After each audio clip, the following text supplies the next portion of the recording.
ये हमारा एसी का वर्क चल रहा है।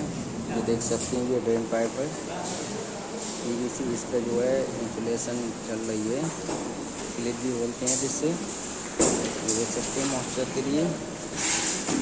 ये हमारी सिल्का रखी हुई है और बाकी क्या है जो भी हमारा कॉपर पैक है वो तो चलेगा। ये देख सकते हैं अभी ये ट्रे का भी हमारा काम चल रहा है।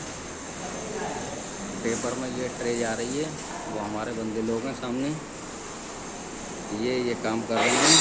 बाकी हम रोल पैक का चढ़ाने के बाद में रोल पैक भी डाला जाएगा।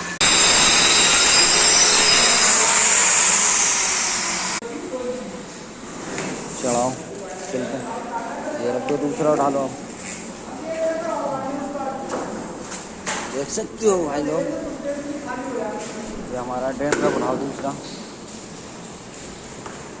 चढ़ाओ। उधर से चढ़ाओ, उधर से, इधर से सॉकेट है, इधर से नहीं चढ़ पाएगा, यहीं से चढ़ाओ।